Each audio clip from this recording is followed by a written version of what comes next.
জানিয়ে দেব সর্বশেষ বাংলা আপডেট সংবাদ। শুরুতেই শিরোনাম। বিষয়ভিত্তিক উপকমিটি 8 বছরেও হয়নি। এবার জানিয়ে দেব দেশ রক্ষার আহ্বান খালেদা জিয়ার। এবার থাকছে এবারের ঈদে নামাজে ইমামকে বেয়াদব বললেন মিনু। সর্বশেষ জানিয়ে দেব ফখরুলের ফাঁদে পড়ব কেন, একথা বলেছেন ওবায়দুল কাদের। এবার জানিয়ে দেব বিস্তারিত সংবাদ, আমাদের সাথেই থাকুন। বিষয়ভিত্তিক উপকমিটি 8 বছরেও হয়নি। 8 বছরেও বিষয়ভিত্তিক উপকমিটি গঠন করতে পারেনি বিএনপি। গঠনতন্ত্রে বিষয়টি সুস্পষ্ট উল্লেখে থাকলেও নীতি নির্ধারকরা মতৈক্য পৌঁছাতে না পারায় তা আলোচনার মুখ দেখেনি। 26টি বিষয়ভিত্তিক উপকমিটির মধ্যে গঠন হয়েছে মাত্র 2টি। এর কার্যক্রম নিয়েও নেতাদের মধ্যে রয়েছে নানা প্রশ্ন। এসব কারণে নানা ইস্যুতে গবেষণা সহ তথ্য উপাত্ত সংগ্রহে বিএনপি অনেকটাই পিছিয়ে আছে বলে মনে করছেন নেতারা। ক্ষোভ প্রকাশ করে তারা জানান, বিএনপি সহ অঙ্গ ও সহযোগী সংগঠনের অন্তত 4 শতাধিকে পদবিহীন নেতা আছেন, যার যোগ্য ও পরীক্ষিত। এক দফার আন্দোলন কর্মসূচিতে অংশ নিয়ে পদবিহীন এমন অসংখ্য নেতা কারাগারে গেছেন, সরকার দলের দমন পীড়নের শিকারও হয়েছেন। তাদেরও বিষয়ভিত্তিক উপকমিটিতে জায়গা দিলে কাজ করার সুযোগ পেতেন, দলও উপকৃত হতো। উপকমিটিগুলো না হয় অনেকে ক্ষুব্ধ। জানতে চাইলে বিএনপির স্থায়ী কমিটির সদস্য বেগম সেলিমা রহমান যুগান্তরকে বলেন, এ বিষয় নিয়ে কোনো আলোচনা নেই। গত 6 জুন বিএনপির সাংগঠনিক সম্পাদক ও ফরেইনার অ্যাফেয়ার্স কমিটির সদস্য শামা ওবায়েদ বলেন, বিষয়ভিত্তিক উপকমিটি নিয়ে প্রথম দিকে কাজ করলেও তা শেষ হয়নি।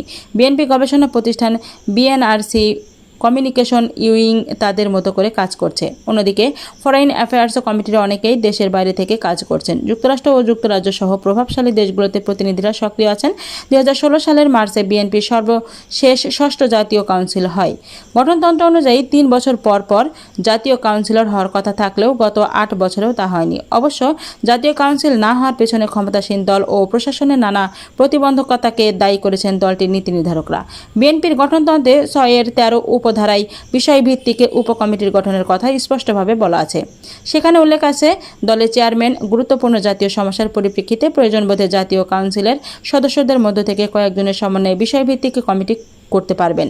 অন্যান্য বিষয়ের সঙ্গে যেসব বিষয়ে এ কমিটি গঠন হতে পারে তা হচ্ছে অর্থ ও পরিকল্পনা, জনস্বাস্থ্য ও পরিবার কল্যাণ, শিক্ষা ও প্রশিক্ষণ, নারী ও শিশু, বিজ্ঞান ও তথ্য প্রযুক্তি, আইন শৃঙ্খলা ও বিচার ব্যবস্থা, স্থানীয় সরকার ও পল্লী উন্নয়ন, পরিবেশ ও জলবায়ু পরিবর্তন, উন্নয়ন, শ্রম ও প্রবাস কল্যাণ, যোগাযোগ ও গণপরিবহন, এনার্জি ও খনিজ সম্পদ, মানবাধিকার, ত্রাণ ও দুর্যোগ ব্যবস্থাপনা, পানি সম্পদ উন্নয়ন ও বন্যা নিয়ন্ত্রণ, মুক্তিযুদ্ধ, ক্ষুদ্র ঋণ, ক্রীড়া ও সংস্কৃতি, সুশাসন ও জনপ্রশাসন, মানব সম্পদ উন্নয়ন, গণমাধ্যম, জাতীয় সংহতি ও এথনিক মাইনরিটি।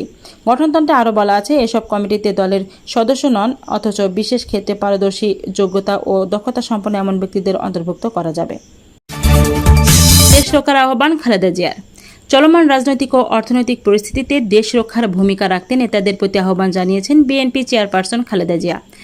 সোমবার রাজধানীর গুলশানে তার বাসভবনে ফিরোজায় সিনিয়র নেতাদের সঙ্গে ঈদ শুভেচ্ছা বিনিময়কালে তিনি এ আহ্বান জানান। দলীয় সূত্রে এ তথ্য জানানো গেছে।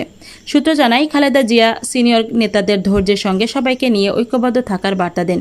ঈদুল আজহা উপলক্ষে ঈদের রাতে খালেদা জিয়ার সঙ্গে শুভেচ্ছা বিনিময় করতে যান স্থায়ী কমিটির সদস্য ডক্টর খন্দকার মোশাররফ হোসেন, ব্যারিস্টার জমির উদ্দিন সরকার, মির্জা আব্বাস, গয়েশ্বর চন্দ্র রায়, নজরুল ইসলাম খান ও সেলিমা রহমান।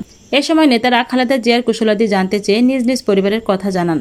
খালেদা জিয়ার সঙ্গে সাক্ষাতে শেষে ডক্টর মোশাররফ হোসেন উপস্থিতে সাংবাদিকদের বলেন, আমরা প্রত্যেক ঈদে নেত্রীর সাক্ষাৎ করি এবং ঈদের শুভেচ্ছা বিনিময় করি। এখানে রাজনীতি নিয়ে আলোচনা করি না, আমাদের নেত্রীও করেন না, আজকেও তাই হয়েছে। তিনি আরও বলেন, দেশের মানুষ তাদের অর্থনৈতিক খারাপ অবস্থার কারণে আনন্দের সঙ্গে ঈদ করতে পারেনি। এ নিয়ে আমরা কষ্টে আছি, এ ব্যাপারে দুঃখিত।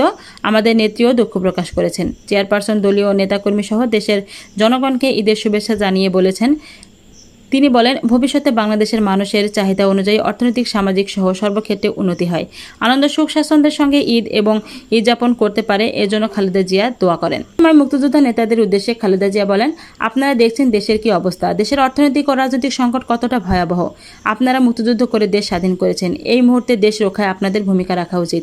এছাড়া ঈদের আগের দিন খালেদা জিয়ার সঙ্গে সাক্ষাৎ করেছেন লিবারেল ডেমোক্রেটিক পার্টির চেয়ারপারসন কর্নেলা আলী আহমেদ। তার আগের দিন খালেদা জিয়ার সঙ্গে সাক্ষাৎ করেন দলের মহাসচিব মির্জা ফখরুল ইসলাম আলমগীর নিজ নির্বাচনী এলাকার পরিবার ও দলীয় নেতাকর্মীদের সঙ্গে ঈদ করেন। গত কয়েক বছরের মতো এবারও ফিরোজায় ঈদ করেছেন BNP chairperson. Zia charitable trust দুর্নীতির মামলায় সাজাপ্রাপ্ত বিএনপি চেয়ারপারসন 2018 সালে 8 ফেব্রুয়ারি কারাবন্দী হন। 2020 সালের 25 মার্চ সরকার নির্বাহী আদেশে সাজা স্থগিত করে শর্ত সাপেক্ষে তাকে সাময়িক মুক্তি দিয়েছিল। তখন থেকে সরকার 6 মাস পর পর খালেদা জিয়ার সাজা স্থগিত করে মুক্তির মেয়াদ বাড়াচ্ছে। এবার জানিয়ে দিব ঈদের নামাজে ইমামকে বেয়াদব বললেন মিনু। ঈদের নামাজের মোনাজাত নিয়ে বিরক্ত হয়েছেন বিএনপি চেয়ারপারসনের উপদেষ্টা মিজানুর রহমান মিনু। সোমবার 17 জুন ঈদের দিন সকালে রাজশাহীর হযরত শাহ মখদুম কেন্দ্রীয় ঈদগাহ মাঠে ঈদের নামাজ শেষে ইমাম মুফতি মোহাম্মদ ওমর ফারুককে বেয়াদব বলেন তিনি। মুফতি ওমর ফারুক রাজশাহীর সবচেয়ে বড় ঈদের জামাতের ইমামতি করেন। তিনি খুতবার বাইরেও বিভিন্ন বিষয়ে কথা বলেন।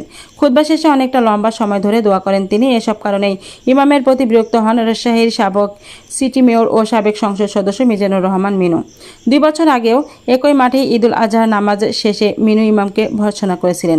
সেদিন নামাজ আদায় শেষে মিনু ইমাম মাওলানা মুফতি মোহাম্মদ শাহাদাত আলীকে দালাল উল্লেখ করে ভর্ৎসনা করেছিলেন।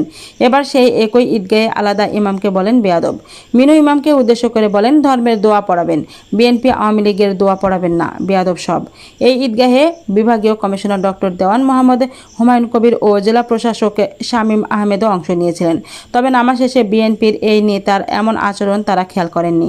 নামাজ শেষে ঈদগাহে সাংবাদিকরা মিনুর কাছে এ বিষয়ে জানতে চাইলে তিনি বলেন, নামাজে দোয়া হবে মানুষের কল্যাণের জন্য, দলীয় টান টেনে দোয়া করা ঠিক নয়।